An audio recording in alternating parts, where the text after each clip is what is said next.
Auzubillahiminasyaitonirrajim. Bismillahirrahmanirrahim. Assalamualaikum warahmatullahi wabarakatuh. Perkenalkan, nama saya Muhammad Raffi Fadlur Rahman. Saya adalah anggota muda dari FLAT 2020. Dan sekarang saya akan membuat video tentang bahasa Mandarin. Jadi, pertama-tama, apa sih bahasa Mandarin itu? Jadi bahasa Mandarin itu sebenarnya adalah bahasa yang digunakan oleh orang-orang keturunan Tionghoa atau yang kita sebut dengan orang Cina.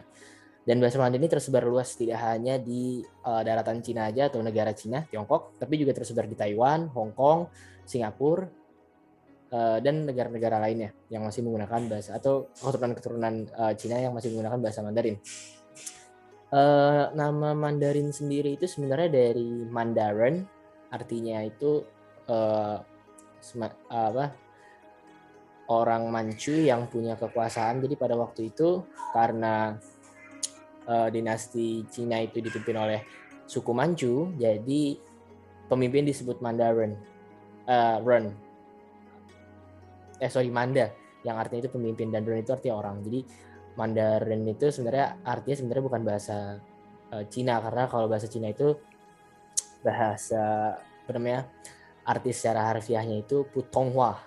Putonghua itu artinya bahasa Mandarin, itu bahasa umum. Oke, lanjut. Oke, sekarang sejarah bahasa Mandarin. Bahasa Mandarin tercipta pada masa 3 dinasti kuno, yaitu Xia, Shang, Zhou, pada abad ke-21 sampai tahun 256 sebelum Masehi. Jadi emang udah tua banget bahasa ini. Saat itu bahasa Mandarin disebut dengan Yayan, yang berarti bahasa elegan, dan dipakai oleh bangsa Cina yang hidup di sepanjang Sungai Kuning atau Huanghe. Dalam pengertian yang sempit, bahasa Mandarin berarti Putonghua dan Kuoyu, yang merupakan dua bahasa standar yang hampir sama yang didasarkan pada bahasa lisan atau Beifanghua. Putonghua adalah bahasa resmi Tiongkok dan Kuoyu adalah bahasa resmi Taiwan. Putonghua yang biasa dipanggil Huayu juga salah satu dari 4 bahasa resmi Singapura. Jadi orang-orang di Singapura juga pakai bahasa ini. Kita di sini lihat sendiri ya, banyak banget penyebutan bahasa Mandarin tuh, dari Putonghua, Huayu, sama Beifanghua. Oke, Beifanghua ya.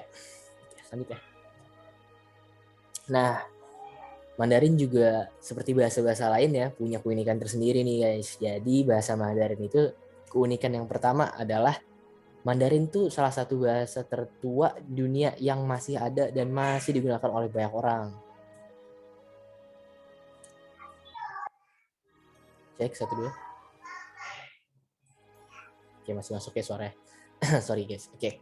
Nah, yang kedua, Mandarin nih memiliki beberapa nada. Jadi Mandarin termasuk bahasa yang memiliki nada atau disebut juga bahasa analitikal.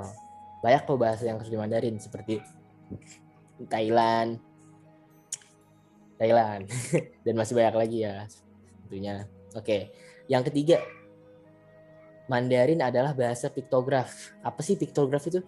Piktograf itu kalau teman-teman nggak tahu, teman-teman tahu tulisan ini ya, Mesir kuno yang pakai gambar-gambar gitu.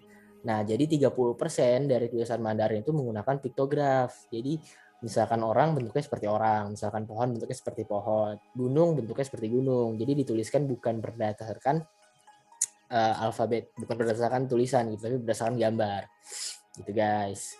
Oke, yang keempat, Mandarin adalah salah satu bahasa yang sulit untuk dipelajari. Betul banget guys, karena bahasa Mandarin ini mungkin lebih tepatnya sulit untuk dipelajari karakternya ya, atau hurufnya, karena memang bahasa Mandarin itu memiliki lebih dari ratusan ribu huruf yang harus kalian pelajari guys, karena nggak seperti alfabet yang hanya cukup menghafal 24 saja dan kalian bisa bikin banyak kata-kata. Mandarin beda. Mandarin ini kalian harus tahu banyak huruf untuk membuat kata atau kalimat baru guys. Jadi di Mandarin ini, misalkan kita mau tulis ayam atau misalkan tulis ikan, itu nggak AYAM, tapi ada tulisannya sendiri guys. Jadi ntar misalkan ayam itu tulisannya pakai kayak gambar ayam atau gimana gitu ya. Jadi memang nggak ada polanya gitu, dan emang buta huruf itu pada zaman dulu di Cina itu memang sangat mudah ditemui ya, karena ya bahasanya susah dan orang-orang di kampung rata-rata tidak bisa berkomunikasi dengan orang-orang di kota karena bahasa yang mereka ketahui berbeda gitu, kayak kosakata yang mereka ketahui berbeda, kayak seperti orang kampung taunya mungkin hanya sawi, apel, kangkung, bayam dan lain-lain, sedangkan orang kota itu taunya mobil, motor, komputer dan lain-lain. Dan jadi orang kampung tidak bisa baca tulisan di kota karena mereka belum pernah melihat atau menghafal tulisan itu sebelumnya. Oke.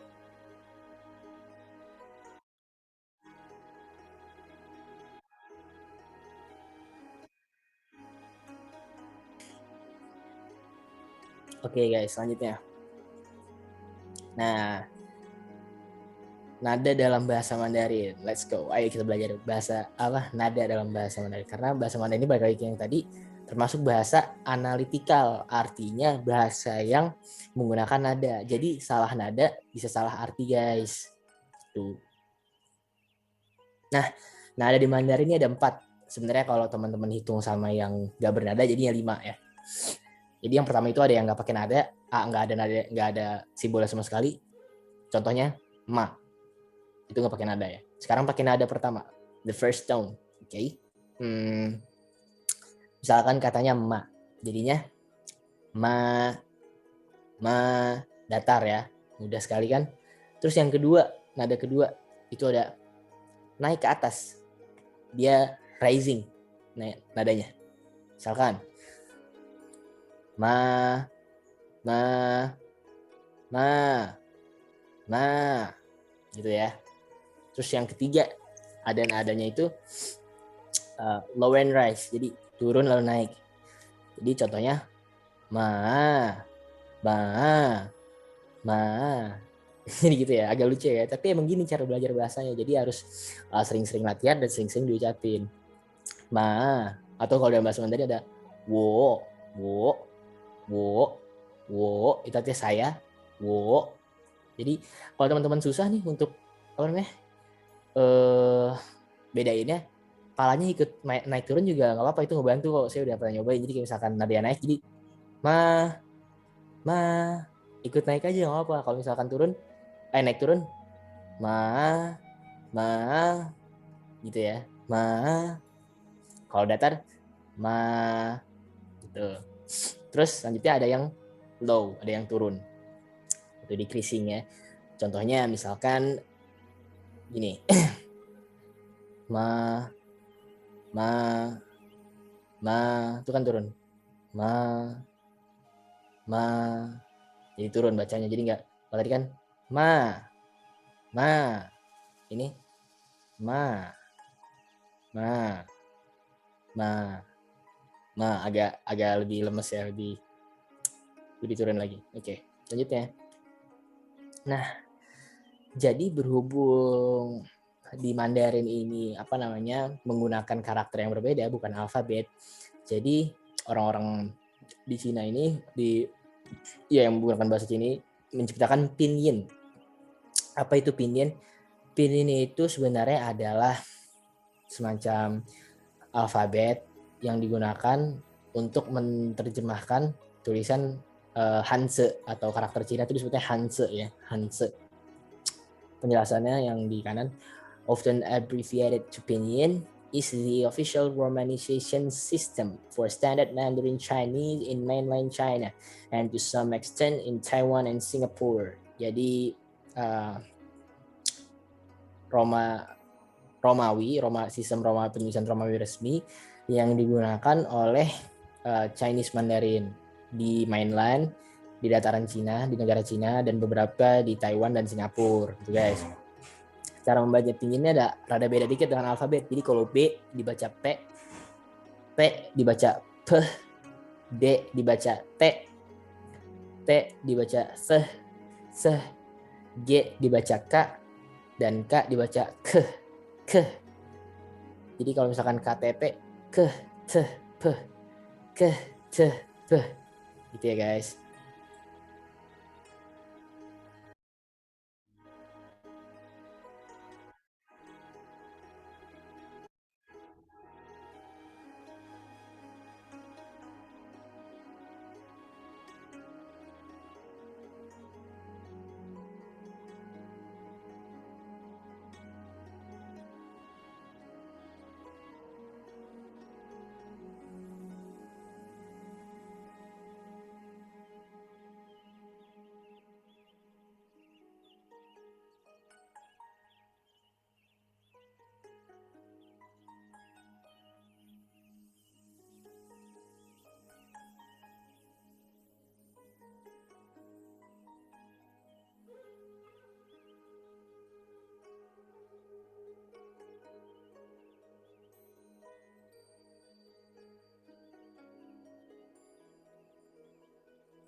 Waduh, belum di unmute, maaf guys.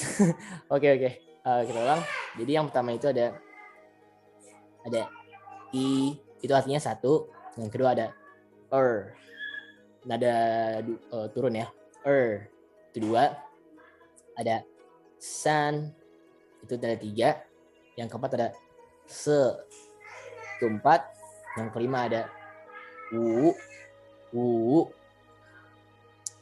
low and rise ya, wu.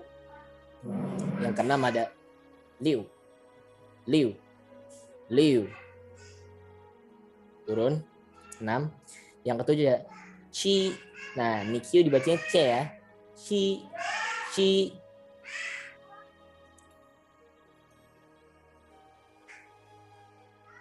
Nah, yang kedelapannya ada pa, nadanya datar. Yang ke-9 ada ciu atau 9. Yang ke-10 ada she, naik ya, 10. Nah, sekarang kita bikin kombinasi di bahasa Mandarin. Misalkan kita mau bikin umur saya 5 tahun. Jadi nanti bikinnya gini. Wo Qian Nian umur saya. Wo Qian Nian umur. Wo Qian Nian Wu She Wu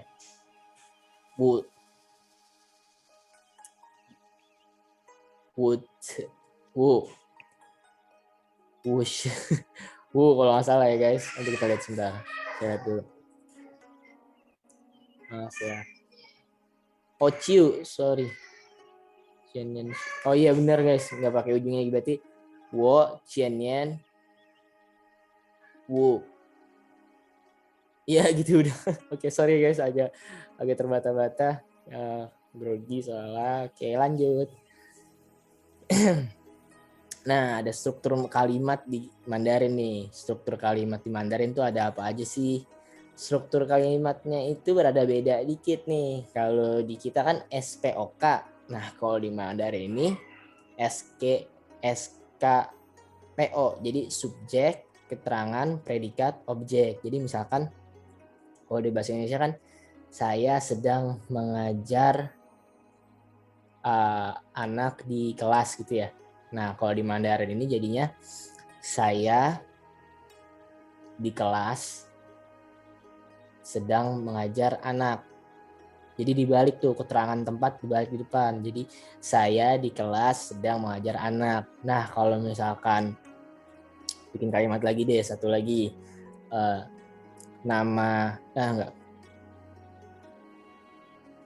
Saya bermain bola di lapangan. Bahasa Indonesianya. Kalau bahasa Mandarin ini ya, jadi saya di lapangan bermain bola. Gampang kan? Jadi keterangan waktu atau keterangan tempatnya dipindahin ke depan. Misalkan saya makan bubur tadi pagi. Jadinya saya tadi pagi makan bubur. Itu nggak terlalu susah ya, karena emang bahasa Mandarin ini kalau untuk hal grammar alhamdulillahnya dia nggak terlalu sulit seperti Inggris guys. Jadi insya Allah bisa. Cuman memang tadi kesulitannya itu kenapa disebut bahasa tersulit, karena memang tulisannya sulit dibaca karena banyak dan berbeda jauh dari alfabet ya. Oke. Lanjutnya. Nah, kita sekarang kenalan nih pakai bahasa Mandarin. Masa kita tahu doang tapi kita nggak bisa kenalan pakai bahasa Mandarin, kan kurang ya guys ya. Oke. Gimana sih cara kenalan pakai bahasa Mandarin? Langsung aja nih. Nah, misalkan saya mau perkenalan diri saya ke banyak orang, pakainya Tachiahao. Tapi kalau misalkan mau ke satu orang, pakai Ni Hao. Kalau mau formal, Nin Hao, ada N-nya di ujungnya, Nin Hao. Nah, berhubung kita lagi rame nih, saya pakai Tachiahao guys. Jadi, halo, saya Rafif. Tachiahao, Wo Chiao, Rafif. Wo Chiao tuh artinya saya dipanggil Rafif. Tapi kalau misalkan mau nama panjang, pakainya Wo She Rafif. She itu artinya adalah. Jadi saya adalah Rafif. Sorry, nama panjang. Jadi saya adalah Muhammad Rafif Fadlur Rahman gitu. Jadi aturan seharusnya Tachiahao, Wo She Muhammad Rafif Fadlur Rahman. Wo Chiao Rafif. Gitu ya guys. Nah sekarang selanjutnya nih, saya berumur 19 tahun. Wo Qian Nian berumur 19 tahun. Nian tahun ya, sorry. Jadi tahunnya di balik depan. Jadi wo Qian umur, Nian tahun. Jadi wo Qian Nian she qiu. She itu artinya 10, qiu itu artinya 9. Jadi 10 tambah 9, 19. Penggunaan huruf angka di Mandarin ini alhamdulillahnya mudah guys, nggak seperti di bahasa-bahasa Perancis mungkin yang sangat rumit ya cara penggunaan angkanya. Oke, selanjutnya saya tinggal di Ciputat. 我现在住在 Ciputat, artinya saya tinggal di itu, saya itu di, saya tinggal di, Cucai tinggal juga di, emang agak beda ya. 我现在住在 Ciputat gitu. Saya tinggal di Ciputat. Nih untuk ngasih tahu rumah teman di mana, rumah kalian di mana gitu ya. Kita tes audionya. Cek 1 2. Ya masih aman ya suara kita ya. Teman-teman masih pada semangat nggak nih? Masih semangat dong seharusnya. Biarpun udah malam di sini tapi harus semangat ya untuk belajar bahasa Mandarin. Oke, selanjutnya saya lahir di Jakarta. Bahasa Mandarinnya 我出生在 Jakarta. Saya lahir di Jakarta. 我出生在 Jakarta. saya 出生 lahir 在 Jakarta. Cai itu artinya Cai itu artinya di Jakarta. Oke. Saya orang Indonesia. 我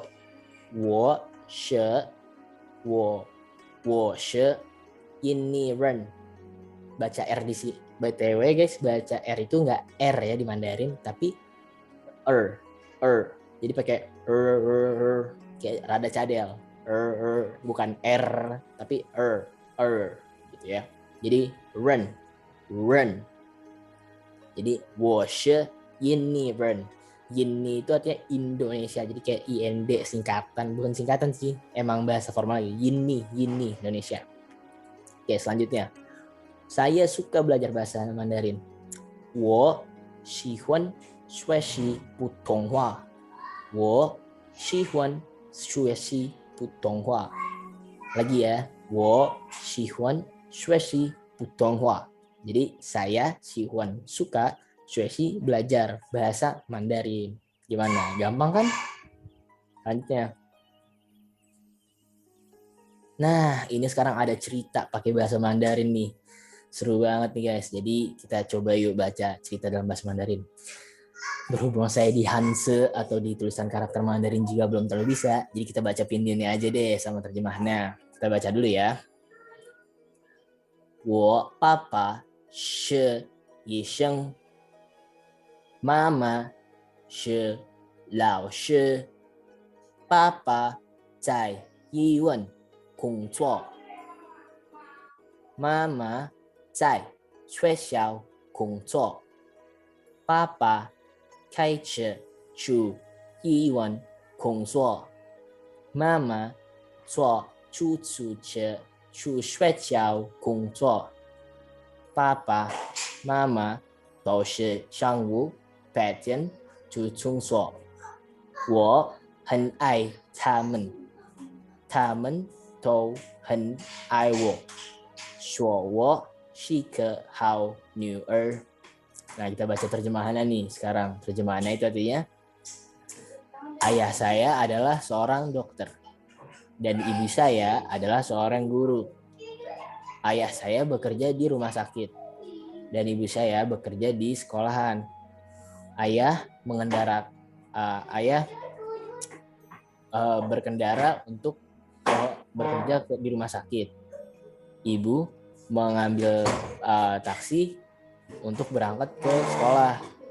Ayah dan ibu berkata kalau saya adalah putri yang pintar atau yang baik gitu. Jadi kita terjemahan per kata sekarang. Wo, saya. Papa, papa. She adalah Isheng, dokter. Kalau lagi, mama, mama. She adalah Lao She, guru. Papa, papa.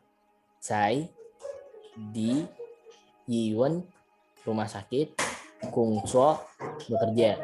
Lalu kalau untuk bawahnya, mama. Cai. Cai itu di Shui Xiao. Shui Xiao itu artinya mengajar. Sekolah. Kung Cho itu artinya belajar atau bekerja. Lalu selanjutnya, Papa Cai Xie Chu Yi Wen Kung Cho. Papa mengendarai mobil untuk bekerja ke rumah sakit. Lalu selanjutnya, Mama so chu shu che chu shui jiao gong zuo. Artinya, ibu naik taksi untuk bekerja ke sekolah. Lalu selanjutnya itu, Papa Mama tao shi shang wu bai tian chu gong zuo. Ibu dan ayah pergi bekerja pukul 8 pagi. Wo hen ai tamen. Saya sayang mereka. Tamen tou hen ai wo. Mereka juga sayang kepada saya. Shuo wo shi ke hao nu Mereka berkata kalau saya adalah anak perempuan yang baik. Jadi new itu artinya anak perempuan atau putri ya. Gitu teman-teman. Oke. Gimana nih? Ini kayak ceritanya sampai sini dulu ya. Mungkin nanti di episode selanjutnya saya bakal jelasin lagi nih tentang cerita-cerita kayak gini per kata. Jadi kita akan bahas HSK 1 Storybook edisi kedua. Nah, buat yang nggak tahu HSK itu apa sih? Jadi dalam bahasa Mandarin itu ada seperti bahasa Inggris ya. Kalau bahasa Inggris kan tesnya pakai TOEFL gitu ya. Kalau bahasa Mandarin pakai HSK. HSK itu tingkatannya ada 5. HSK 1, 2, 3, 4, 5. HSK 1 itu 150 kata. HSK 2, 300 kata. Maksud kata ini apa sih? Jadi kata ini yang tingkatan kemampuan seseorang dalam menguasai bahasa Mandarin itu dilihat dari HSK-nya. Dia bisa berapa kata? Kalau dia bisa 150 kata, berarti dia masuk kategori HSK 1. Bisa dikali 2 kali 2 terus. Kalau dia bisa 300 kata, itu HSK 2. Kali 2 lagi, kalau dia bisa 600 kata, HSK 3. Dia bisa 1200 kata, itu HSK 4. Kalau dia bisa 2400 kata, itu HSK 5 ke atas. Gitu teman-teman. Gimana nih? Udah jelas kan penjelasannya?